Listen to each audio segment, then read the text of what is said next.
So it's a distinct honor for me to introduce to you our speaker today, Adina Paytan from the University of California at Santa Cruz. She's lead scientist candidate and also a fellow biogeochemist. And I'm very much looking forward to hearing from her.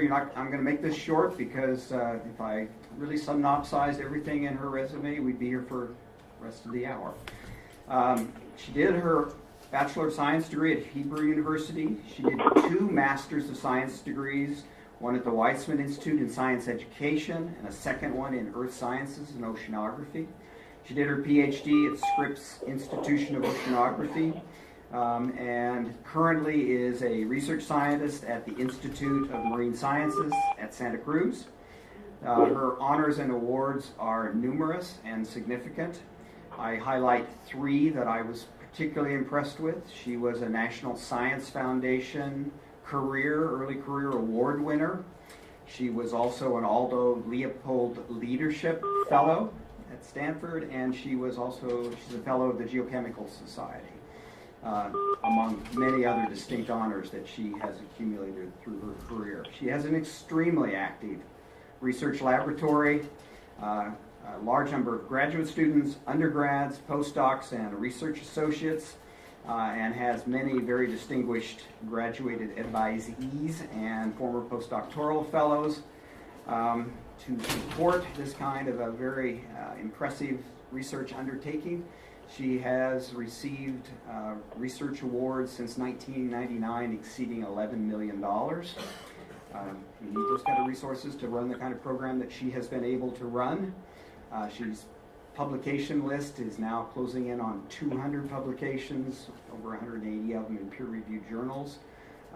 Anyway, it's a distinct pleasure for us to have Adina here to present, and the title of her talk is Chemistry at the Edge, the Importance of Processes at the Land-Water Interface to Aquatic Ecosystems, and I very much look forward to hearing what she has to say.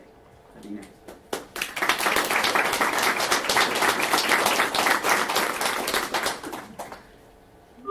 Thank you, Cliff, and thank you, everybody, for coming here. Take my jacket off so I can scoot away in time of emergency before everybody topples over me. I've decided to talk about an area or research topic that I've been involved in over the past couple of decades doing research, but specifically something that has not been done here in the Delta. And the reason I chose to talk about this is because I think this may have relevance to Delta science, and I wanted to introduce this option to everybody who cares about the Delta and is here in this room. So it's chemistry at the edge, or the land-water interface and processes along the land-water interface. And more specifically, I would focus this on something that is called subterranean groundwater discharge, or SGD. If you Google SGD, this is what you get. A lot of different things, nothing related to groundwater discharge or biogeochemistry or land-water interface, quite a few.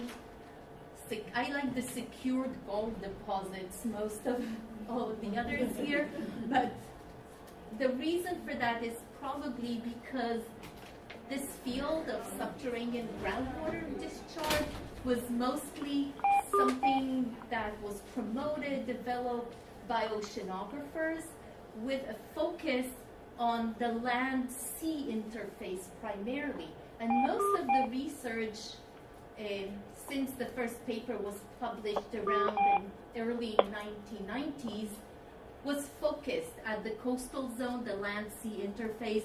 Up there you can see Billy Moore and Bill Barnett. This can go away. That's Billy Moore and that's Bill Barnett. They're both retired now, and they've both been the pioneers of subterranean groundwater discharge. However, in the past maybe 10 years or so, people have moved beyond the ocean and the land-sea interface into the water interface also in terrestrial ecosystems and terrestrial water bodies, and that is where I'm going to suggest that is an area that could be relevant for the delta as well. So the outline for my talk, first I'll define what is SGD, what do we need when we say subterranean groundwater discharge, because this is a very controversial definition, and a lot of hydrologists would differ in what I define as groundwater here.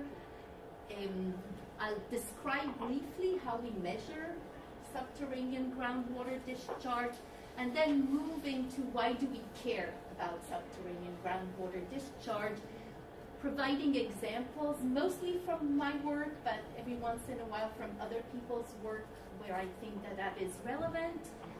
And finally, give some examples of what are the potential implications for the delta and why I think this area of research is relevant for the delta.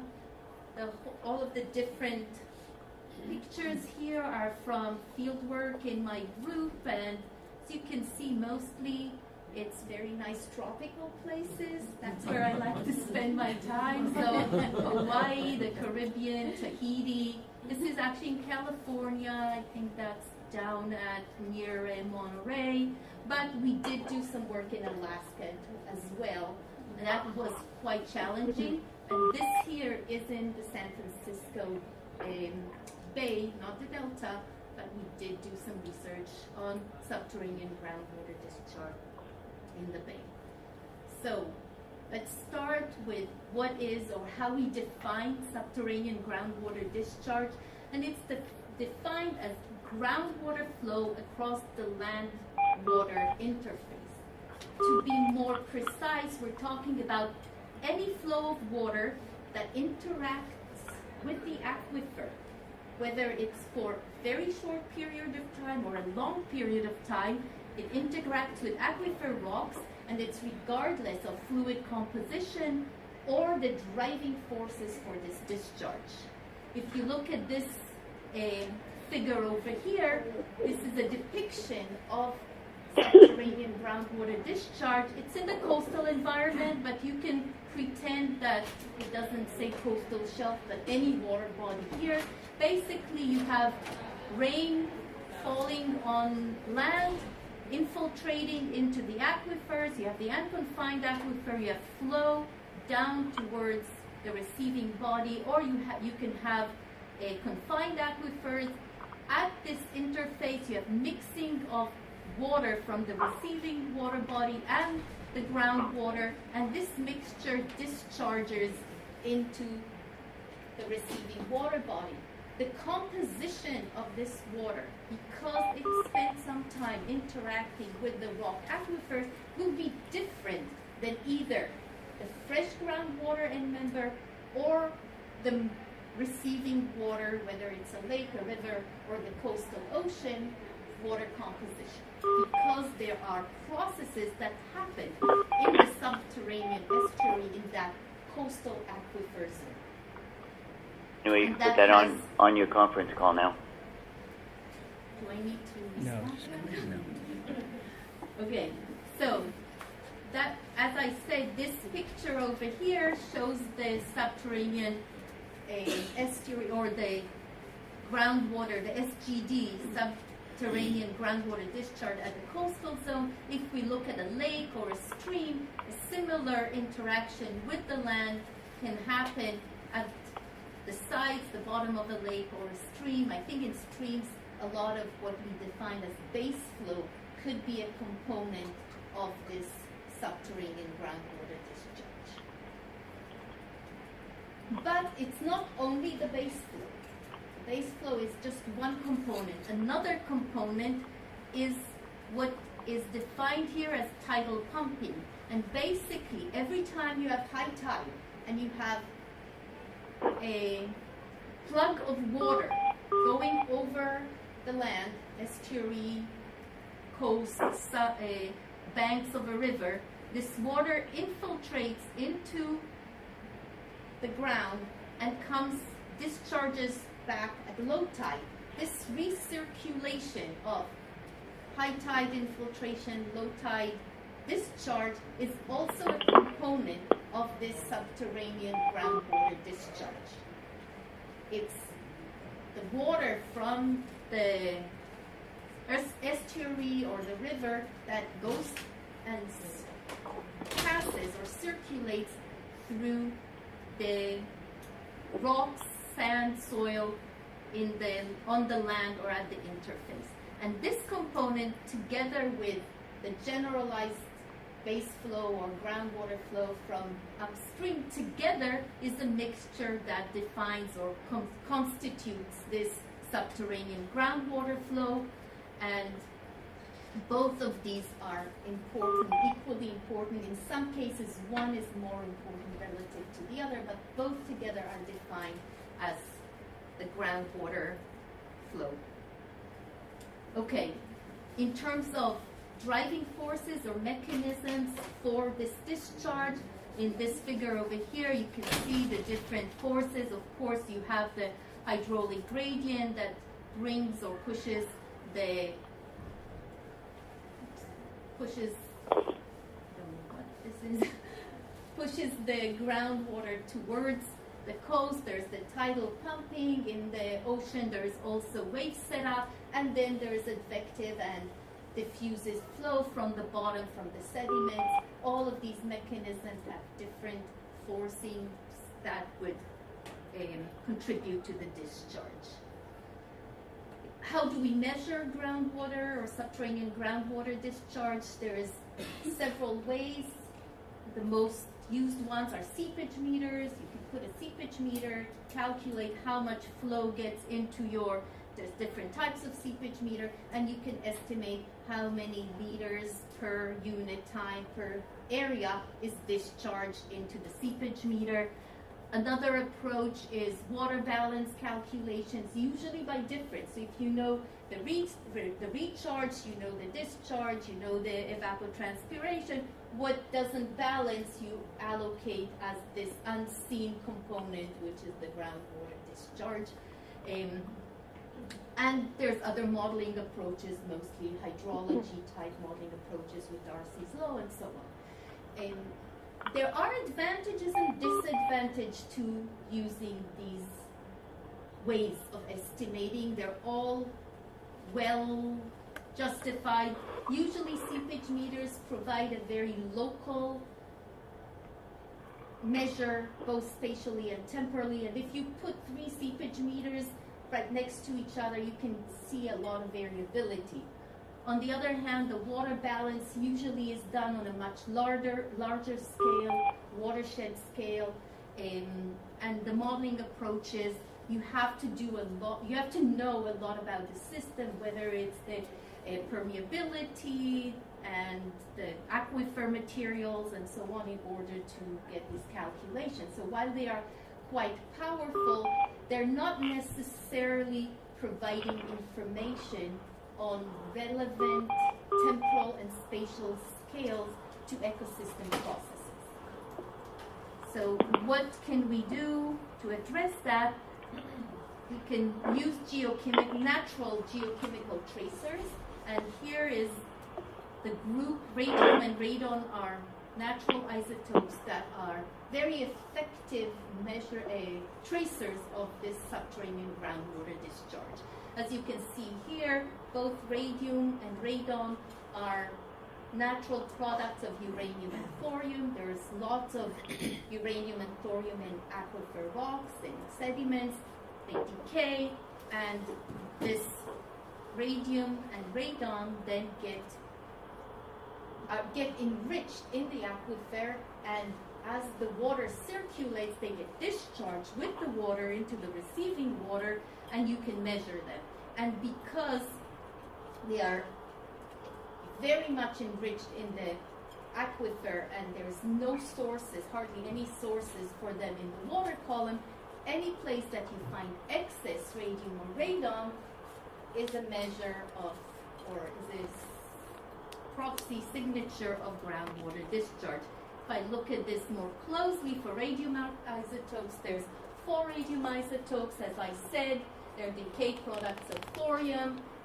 In freshwater aquifers, they absorb to the rocks, but they get mobilized when there's saline or high ionic strength water interacting with the fresh water. They get desorbed and they get discharged. Once they discharge into surface waters, they're not reactive. And that is very important because you can measure nitrogen that is enriched in the aquifer and say, okay, this is my natural proxy. But nitrogen is not conservative, and therefore, if you look at nitrogen inventory, you can't use it to quantify the discharge. On the other hand, radium and radon, other than radioactive decay, which can be precisely quantified, are not impacted by biogeochemical cycling. So you can use them as tracers. Regardless, the most important part is the concentrations in the subterranean groundwater are significantly orders of magnitude higher than in receiving water, and then you can look for these enrichments that indicate the source of SG. How do you collect samples for radium isotopes? Well, the way to do that is to characterize, in addition of having a lot of strong undergrads, athletes that can carry a lot of water, you really need to characterize your end members very well. So you design a sampling campaign where you measure the rivers and wells if you have wells, you measure the water body, the receiving water body, you dig holes at the interface and collect groundwater there, and you do it along transect several times a day to get enough data to characterize well the end members. You can see over here, sometimes you just dig a little bit in the sand and you get to the groundwater. Sometimes you need to install temporary wells where you have to get more undergrad students to dig very deep holes in the sand and install the wells. You use boats, different sizes to collect water offshore or in the water body. And once you collect, you need about 100 liters of water to get an analysis, just because we're talking about natural isotopes.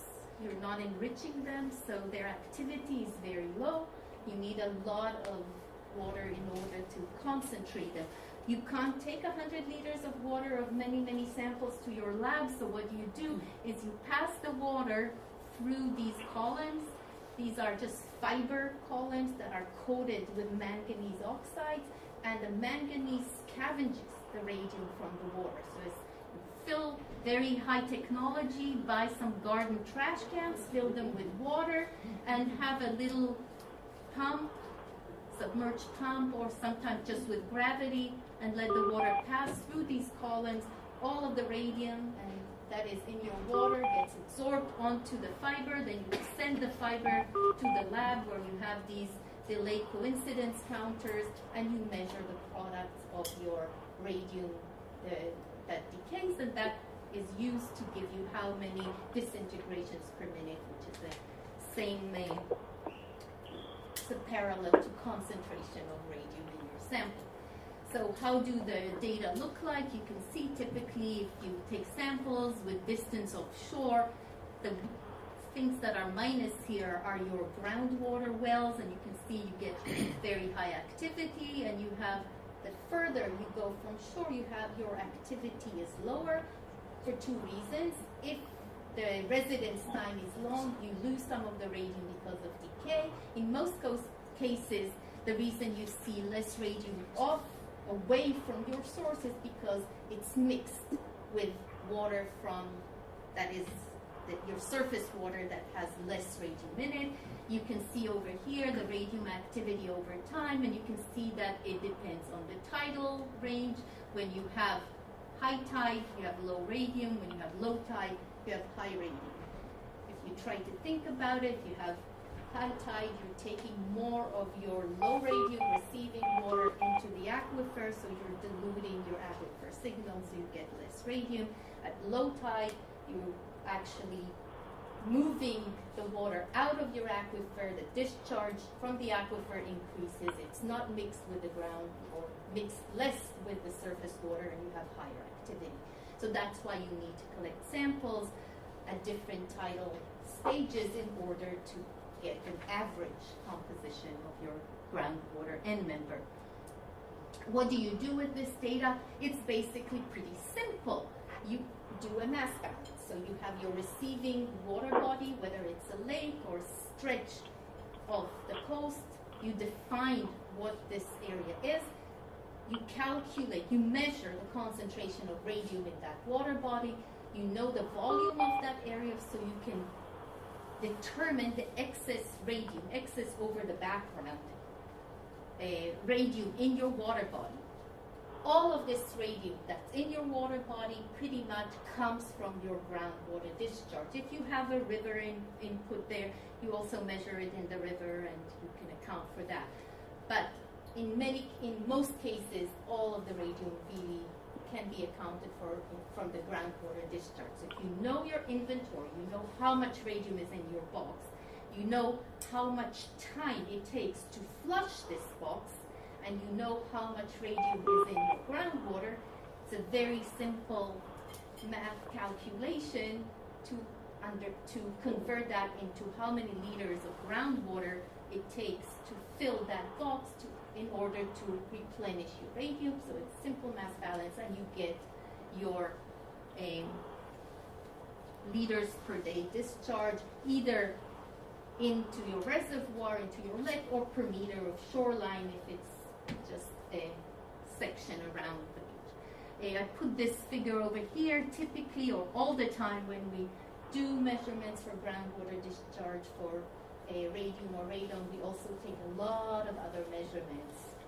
We measure salinity, conductivity, temperature, chlorophyll, pH, EH.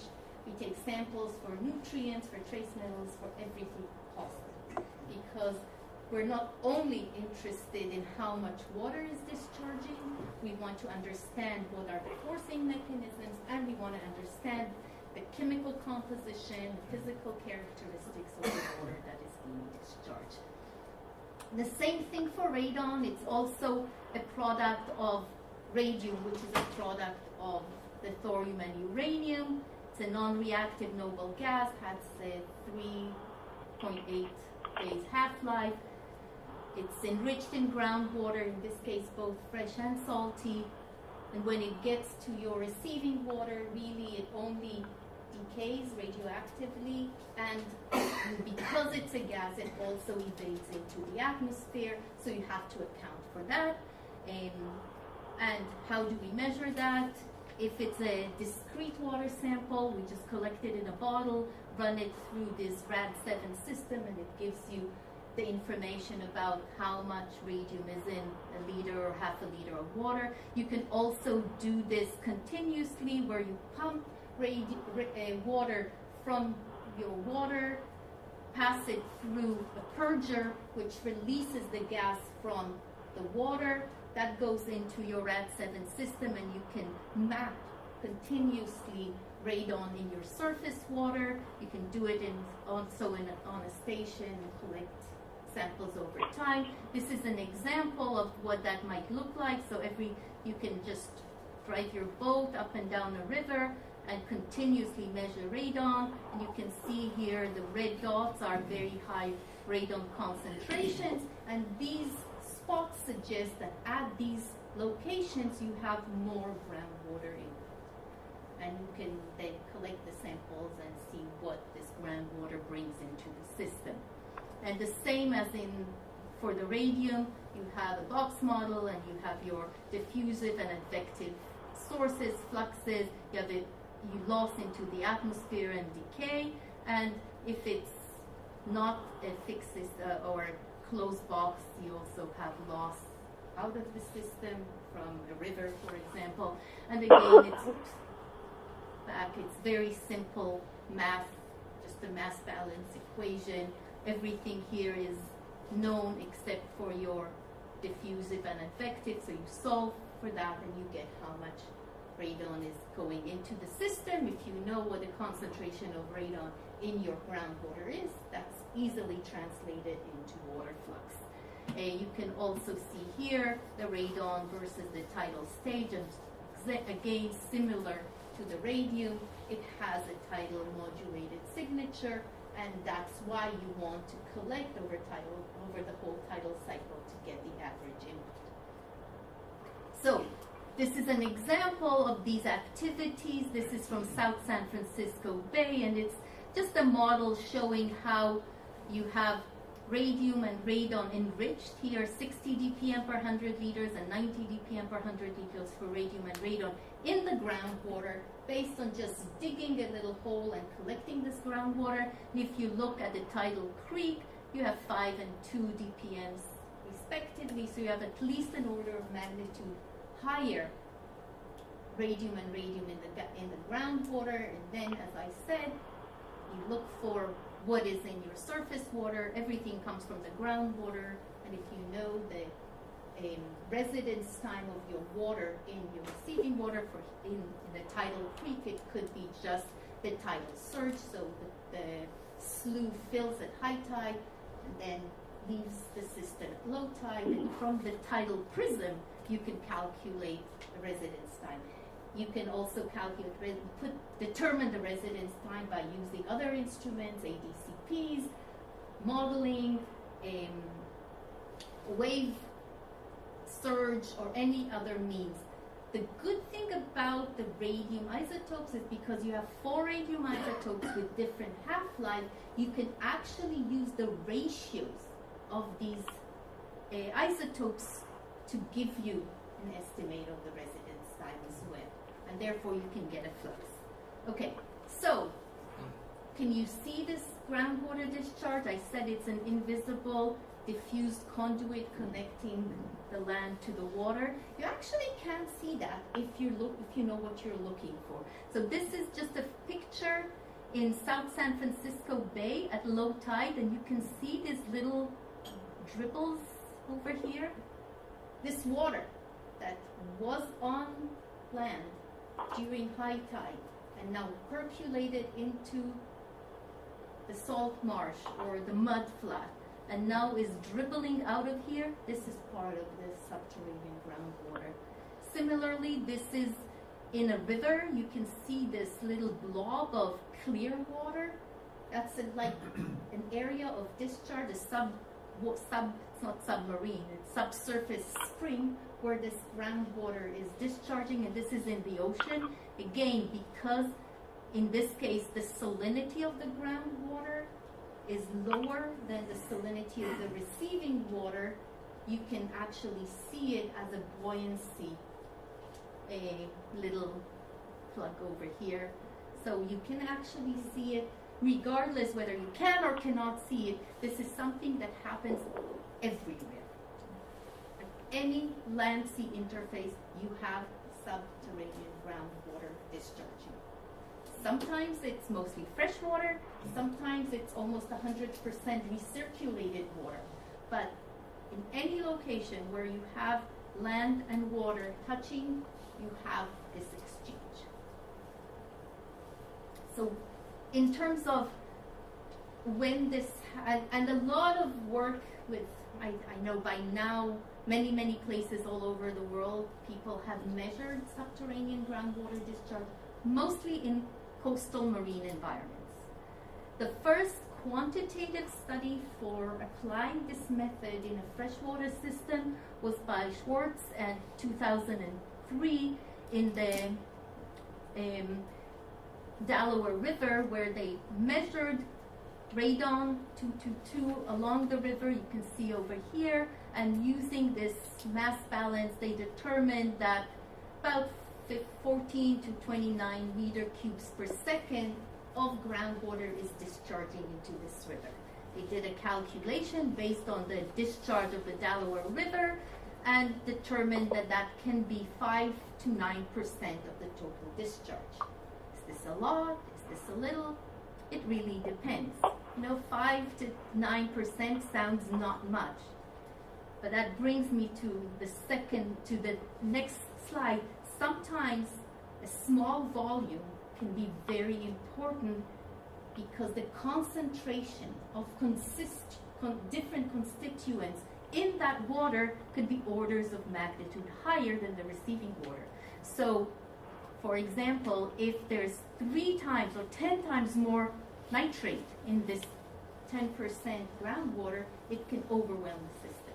So it's not only an issue of water balance, it's mostly, or the most important part, is what is in that water.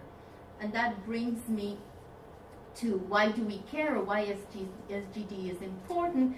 It's a significant source of material input into receiving water bodies, and it's important to quantify that. In some cases, it may be the most important component. In other cases, it's important for certain constituents and not for others.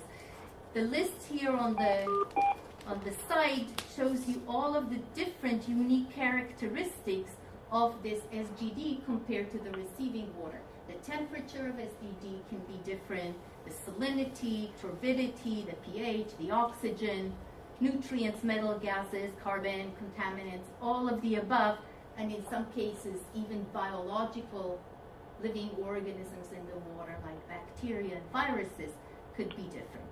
And these are all important components that, in addition to the river discharge and the runoff and everything else, is something to consider. So from here on, I'm going to describe some results that demonstrate certain components of this list over here of this groundwater discharge that shows you how different the composition is. And this is a study by Lee et al.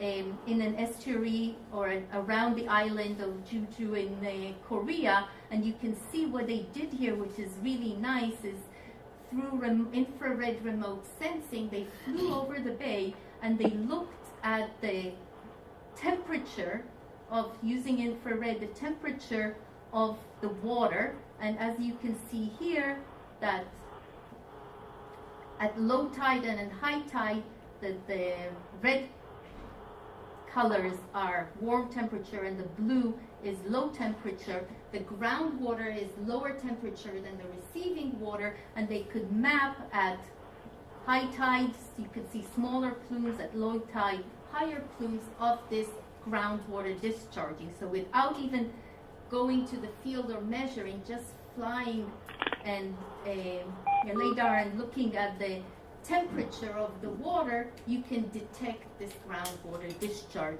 And if you do measure, you can see again that the temperature goes up and down in high tide and low tide, as well as the salinity, because in this case the water that is discharging is fresh water and low salinity.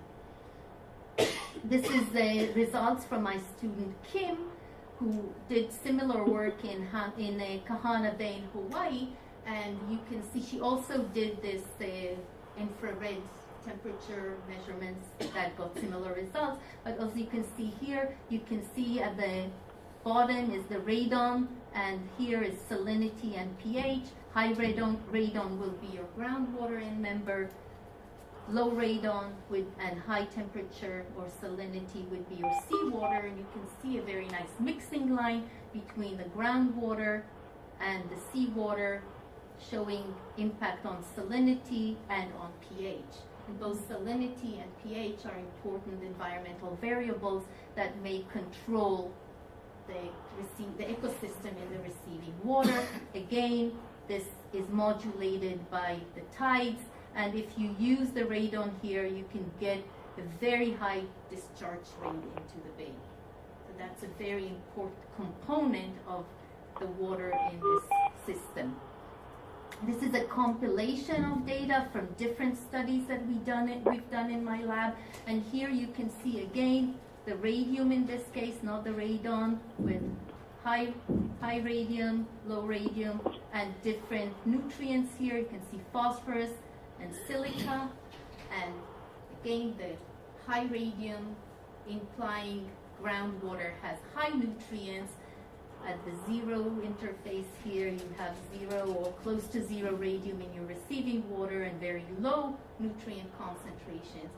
And if you calculate the flux of groundwater using the radon or the radium, and you know how much phosphorus is in your end member, you can actually convert that into nutrient fluxes. The different colors and symbols here are just data from different locations. So each location has a more tight spread, but generally you can see the trend, higher nutrient levels in the groundwater. This was phosphorus and silica. Here you can see nitrogen. Again, this is two different ways of depicting the data. Here it's relative to salinity because the groundwater is more fresh. So here you can see the salty seawater end member, and close towards zero is the freshwater end member of, and you can see it's rich in nitrate in some cases, it's rich in ammonia in other cases. These are in Alaska, Tahiti, and Mexico. And the reason I'm showing that is to show you that not only is the groundwater enriched in nitrogen, the speciation of nitrogen may vary from place to place. So sometimes it's rich in ammonia, sometimes in nitrogen, sometimes in both, sometimes in dissolved organic nitrogen. So the reason for that is that it depends on the source of the nutrients in the groundwater and processes at the subterranean estuary before the discharge. Implications, if you add nutrients to the water, it could be an important source to support productivity, but if you add too much nutrients, you can end up with harmful algal blooms. And that's again a study of Kim, my student in Hawaii, in Maui, where we identified that there's groundwater discharging from injection of treated wastewater into the aquifer. Unfortunately for the treatment plants, they ended up injecting the treated sewage water right into lava tubes, so that lava tubes transported the water straight into the coastal ocean, and there were submarine springs discharging low pH, high nutrients, sometimes high coliforms groundwater that was detected there. There's a big issue of whether this is natural groundwater, whether it's wastewater, treated water, how can we do that? We did experiments where we added dye, and about 6 months later we measured the dye coming out of the spring. So there is connectivity, there's no question about that. In order to show that the nitrogen from that is discharging there is actually related to sewage treatment plant, we measured the nitrogen isotopes, and it indicated that this signatures were heavy because of denitrification processes that occur in the wastewater treatment plant. In fact, there was still debate as to whether this can happen naturally in the aquifer and not related to the sewage treatment plant. So a student of mine, Joe Murray, that is working on the project as part of his Ph.D. Thesis, started measuring the nitrogen isotopes in coral cores. And these cores were there from before the treatment plant. They grew through this process, and as you can see here, this red line is when they started injecting. This is the background delta N15 in the corals before them, and then oops, it goes up. And this change here has to do with specifically changes in how they process the sewage at the treatment plant. So this is very easy. Oops, wrong way. This is very easy to detect. Now the consequences you can see here is that because this water has very high nutrients and low pH, it actually compromises the reefs there. So the corals start dying and they get overloaded with the algae that cover them. Okay. I mentioned nutrient ratios. This is actually quite important. So this is work that's done in Australia by a colleague of mine, although we've been working together in terms of the analysis of the samples. And as you can see here, you can look, if I move the mouse, it moves things around, but I need to use it so the people that are using the webcam can see.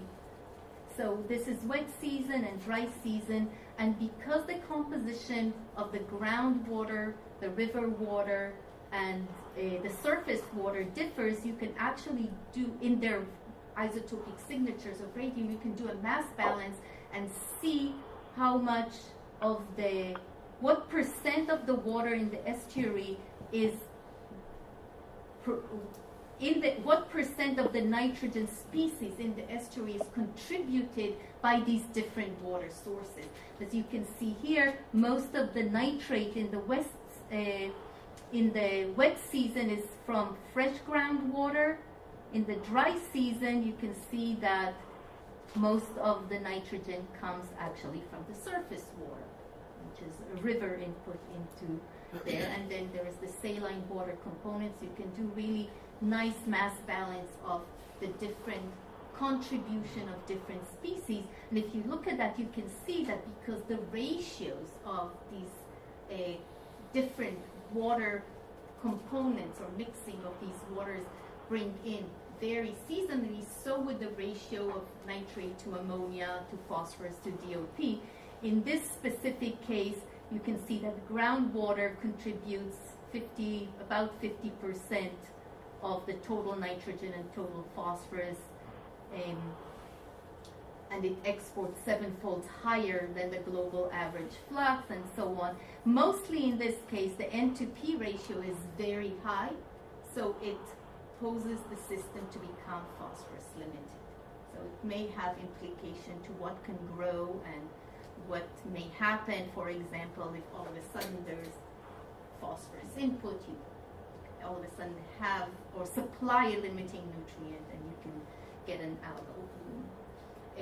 But that's not the case in all systems. In this system over here, you can see again the N to P changes. That's what I want here. The ammonia is enriched in the groundwater while the nitrate is not, and the N to P ratio does change with, higher radon, indicating more groundwater. You can see that in any case, the N to P ratio is pretty high. But now it's because of ammonia and not because of nitrate. Why do we get these changes in nutrients for the groundwater discharge? It's because this is a very dynamic system. The water that percolates into this subterranean estuary, or the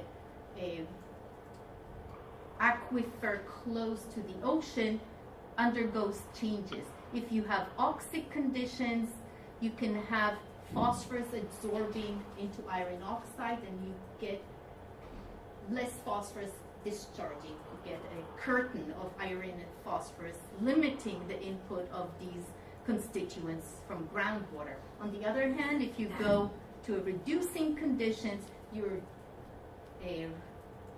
reducing the iron oxide, you're releasing iron, you're releasing phosphorus, and you're increasing their contribution. Similarly, oxic and anoxic condition will affect nitrogen transformations. So in oxic environment, you get mostly nitrate, you get ammonia oxidizing to nitrate and nitrate being discharged. If you have anoxic conditions, you have processes like denitrification becoming important, and you're losing a lot of your nitrate, and then your input could be dominated by ammonia. So depending on the residence time and the EH-pH conditions in the land-sea interface, you will determine what species of and how much of the various nutrients will be discharging. This is work by Scott Wankel, who also was a student of mine, where he prepared a little schematic diagram of all of these processes. This is in San Francisco Bay, where he's showing how remineralization and nitrification, denitrification processes impact nitrogen isotopes. So if you can, in addition to your concentrations, measure the isotopes, you can actually shed light onto the various processes that happen in this estuary. You can also take samples and do some genetic analysis and find out which organisms, if you find denitrifiers there, or anammox organisms and so on, so you can actually shed light using multiple and diverse tools in order to understand the processes in this subterranean estuary. Another component that is important, not in addition to nitrogen, is carbon. And again, in South Carolina, you can look at this estuary where using radium and radon, we quantified 3 end members: the river water, the mixed tidal prison water, and the groundwater, which is both the tidal prism and the groundwater are components of SGD, but they're different. What we call here groundwater is the freshwater component. The tidal prism is the circulated component. And you can see that in this case, in terms of fluxes of nitrogen and carbon, the tidal prism was the most important source of both nitrogen and carbon into the system, even though this is a river that flows all year long. Still, in terms of the amount of nitrogen and carbon getting into the system, this recirculated water that flushes every tidal cycle was the most important source of both nitrogen and carbon. Why is that important? This is the work of Elena, another of my students in Monterey Bay, and over here in Monterey Bay, right here at the top north corner of Monterey Bay, every year they get harmful algal blooms, or algal sometimes harmful, sometimes not, but they get repeated blooms. And these blooms occur in September, November. It's a period of low runoff, it's a period of low upwelling and low river flow. So where are the nutrients that sustain these blooms come from? And we suspected it might be continuous input of submarine groundwater discharge here. So we ended up looking at transects and wells along the bay. This is the area of the blooms. This is a control area without the blooms. You can see indeed there is a lot more groundwater discharge in the North Bay than in the South Bay. And not only that, the concentration of both silica and nitrate in that groundwater is significantly higher. So in terms of mass balance at certain, and this is a very productive area with upwelling as the major source of nutrients, but even then, at certain times of year when upwelling is not working, it's not the dominant, then groundwater is the most important source of nutrients to the system, supporting these algal blooms. And we did an incubation experiment where we added groundwater and we added nitrogen and silica and a combination of them in order to look at the response. And indeed, adding groundwater had pretty much the same effect as adding nitrogen and silica together, inducing very high growth rates when you add nitrogen. But not only that, it's not only just increasing growth rate, it's also changed the ratio of large cells to small cells, specifically inducing growth of larger cells and specifically certain centric diatoms that form blooms over here. So the groundwater provided nutrients that increased productivity and selected specifically for certain diatom species. In addition to nutrients, which are very important, groundwater is a conduit for a lot of other elements. You can see here a whole list of elements that were measured at different locations in groundwater systems. This is from Megan, one of my students that's at work with Billy Moore. You can see, again, barium and iron being enriched in the groundwater. This at least in coastal areas, iron is important because in seawater, iron can be very limiting nutrients, and that causes various blooms of diatoms in coastal sites. That's another compilation, and that's not my work, but that's a nice paper that just came out this past year that looked at the whole Mediterranean basin as the receiving water, and they compiled a whole array of trace metals in rivers and in SGD, and you can see that SGD is, in terms of comparison, equates the fluxes from the rivers, so it is indeed important. Finally, another project that we did at Elkhorn's Slough. Here we were looking at mercury input, and particularly monomethyl mercury input from groundwater or associated with groundwater discharge at Elkhorn Slough, and we saw that both total mercury and monomethyl mercury were enriched in groundwater compared to receiving water. And the model, or the indicate, you can see here the flux is 900 nanomoles per day per meter of a shoreline. This is a pretty high flux. It was much higher at the slough than at Stinton Beach, and the explanation was that this recirculation of water through the anaerobic, carbon-rich, sulfur-rich sediments enhances the process of methylation, and also is a mechanism to actually flush this mercury out of the groundwater into the receiving water.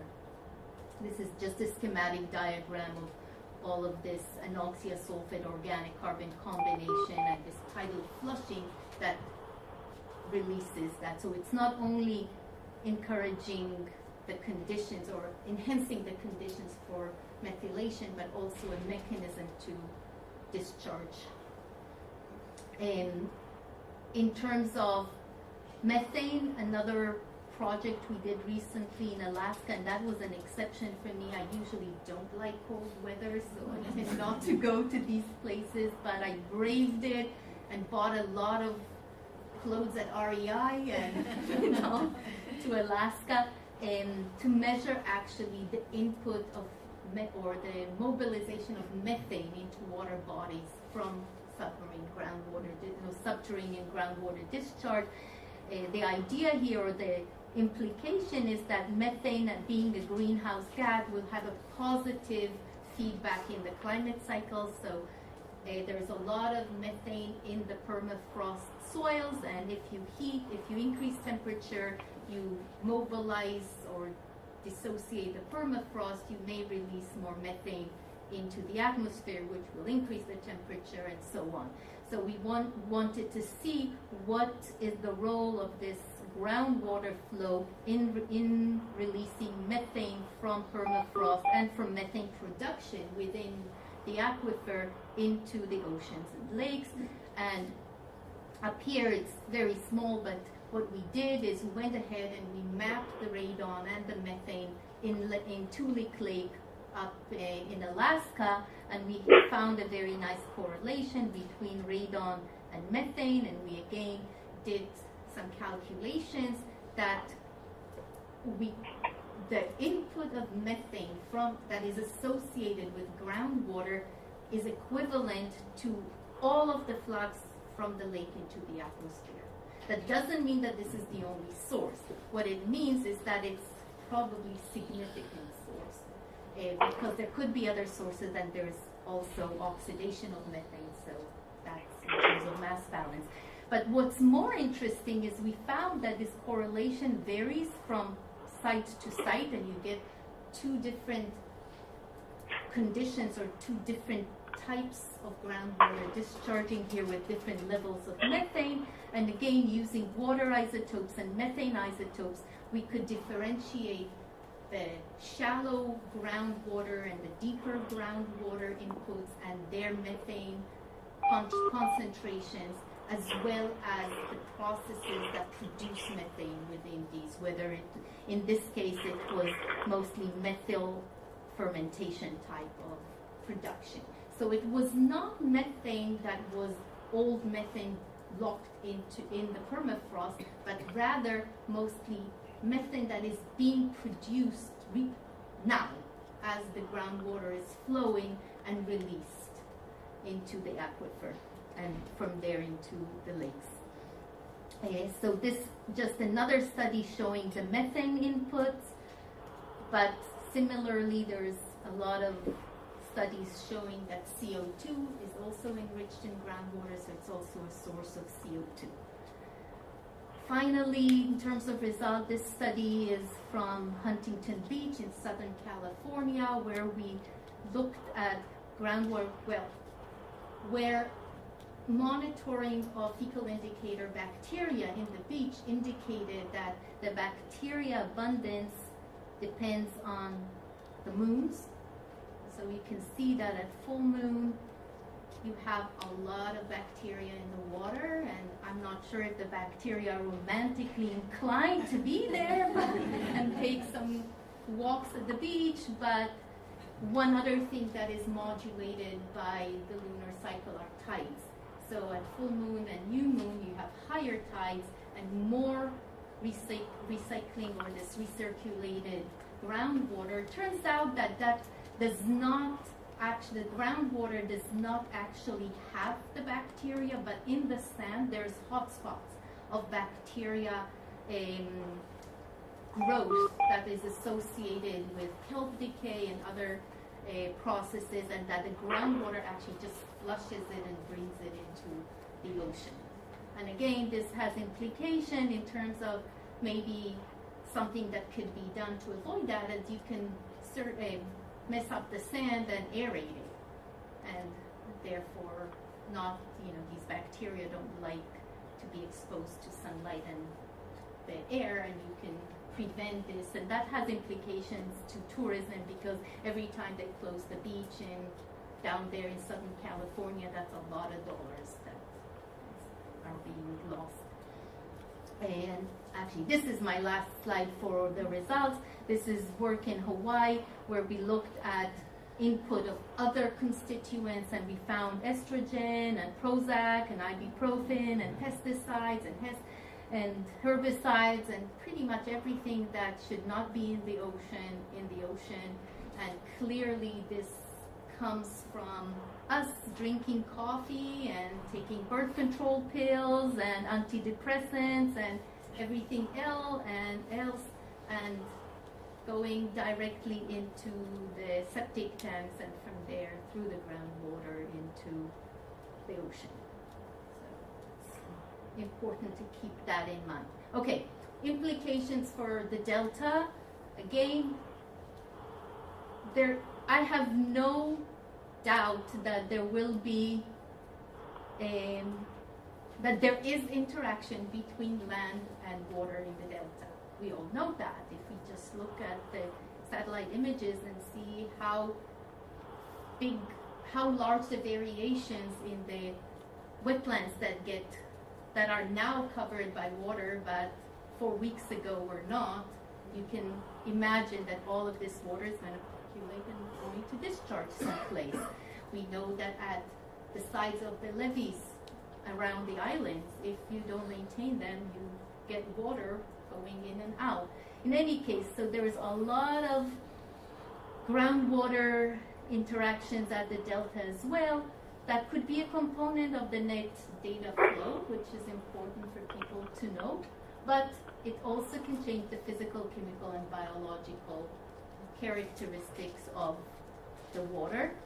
So we know that in San Francisco Bay, both South Bay and Central Bay, we measured considerable amounts of groundwater discharging, accounting for 16% of the nitrogen, 22% of the phosphorus inputs into the bays. So it's definitely there. And again, there is no way that it's not occurring. How important it is really depends. We don't know. We have to find out. So what are the implications? Of course, if it's a nutrient source, you can enhance primary productivity, change the pH, the DIC, organic matter export, nutrient loading that can sustain productivity and food sources for fish and higher levels of the food chain. If there's too much of it, it can support blooms of algae. Depending on the ratio of nitrate to ammonia, it might induce favorable blooms or nuisance blooms, diatoms or microcystis, for example. For the South San Francisco Bay, the groundwater has low nitrogen to phosphorus ratios, but at Angel Island it's mostly nitrate, while in Palo Alto wetlands it's mostly ammonia. So again, the ratios will depend on the processes at the subterranean estuary. Not only nutrients, but pesticides could be mobilized, and this nice paper by Gilbert et al. Shows that these interactions between nutrient ratios and pesticides can lead to bacteria versus algal blooms, so that's another with implications and cascades to the whole food web.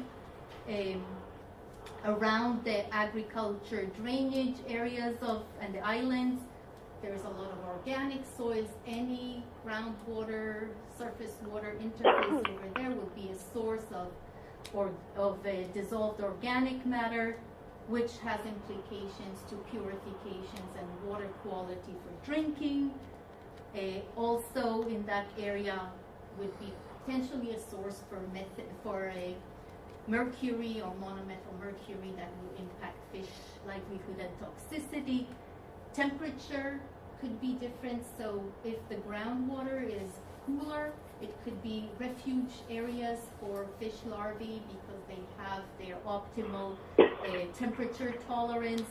So if you look at this diagram from the NRC Committee for Sustainable Water and Environmental Management, you can see that SGD can impact temperature, nutrients, contaminants, primary production, and all of these are related to fish survival and fish habitat. So in summary, look like people are, I didn't look at the watch, I may be taking too long time, but only a couple more slides.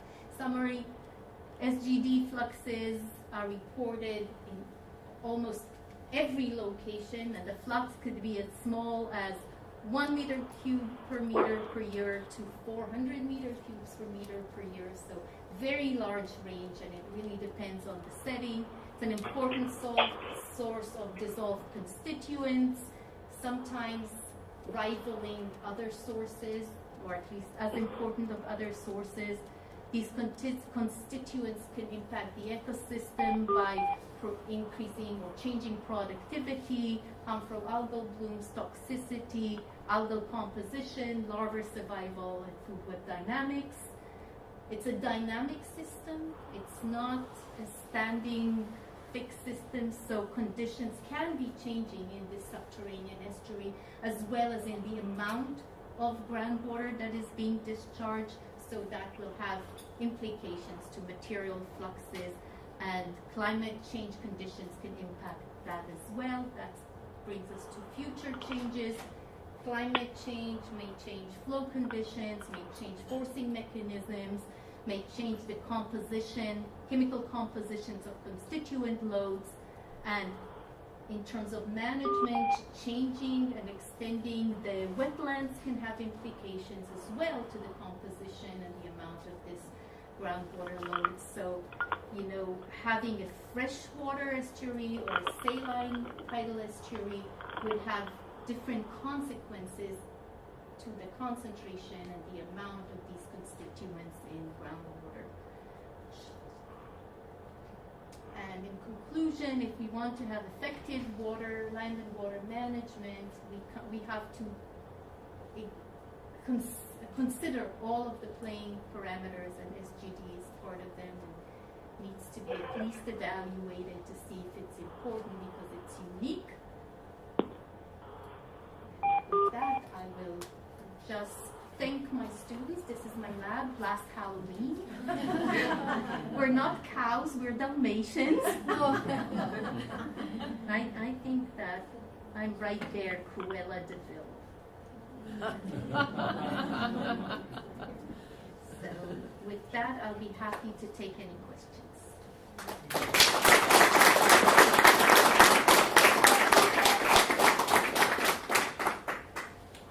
I look to Michelle for guidance. What's the schedule for the rest of the interview? Do we have time for some questions? Okay, please. Any questions for Adina? And I was told that if people have questions from afar, I need to repeat that, so I'll do that. Very interesting talk, though. Really fun. What are the implications of this?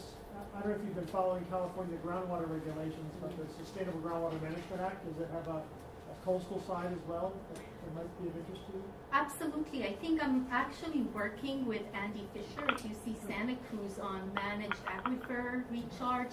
And one of the advantages of doing this aquifer recharge is if you do it at the right place and the right rate, you can actually improve water quality because you increase denitrification. So adding surface water into the groundwater can A, dilute the nitrogen content, and B, you increase the saturated zone, so you're increasing the likelihood for denitrification and reduction of the nitrate content, which is a good thing. Questions? So when would you use radon versus radium isotopes? Is there a particular Yes. setting or?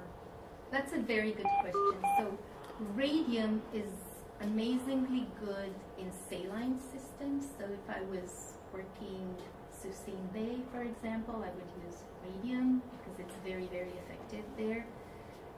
Radon works better in freshwater systems, so upper in the delta. Radon would be more, they each have pluses and minuses. The fact that radon is a gas has some limitations because you have to know something about loss into the atmosphere. That's not a problem with radium. On the other hand, radium, it's still enriched in fresh groundwater, but not to the same extent as saline groundwater. So you may have to collect 300 liters to get a really good number. It's not the end of the world. We've done that. I mean, in Lake Toolik, it's all fresh water, and we use both radium and radon. So they both have advantages and disadvantages.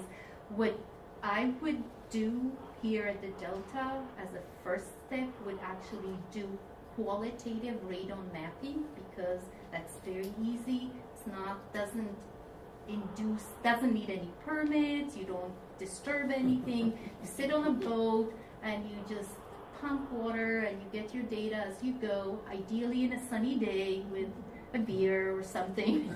I don't know if that's allowed while you're doing work. Anyways, it's once you set up the system, it just collects data and you just walk around. You probably, I'll do that, plus every few miles get a radium sample as well, so we have both. And then based on that data, you could identify hotspots and see, okay, here I have like high radon, and then you'd focus your research in that area. Or use that as one site and a site without high radium as a control and compare. How are the residence times of these SGDs, and does that affect the relative concentration of radium or radon? Yes, it would. So the enrichment in the groundwater really depends on the decay rate and depends on the rock type, on how much uranium and thorium is in the rock. So in Hawaii, for example, the activity is much lower than when you have granitic rocks, just because there's more or less uranium and thorium in the bedrock. In the groundwater, you get to secular equilibrium. So depending on how much uranium and thorium is in your rock, you get a different isotopes. And then this gets discharged. Now, for radium, because you have different isotopes with different half-lives, once they leave the aquifer and start decaying, they decay at different rates. And from the change in the ratio, you can estimate the residence time after discharge. In the aquifer, you can also estimate the residence time, because then the ratio doesn't change much or is offset from equilibrium by a certain degree.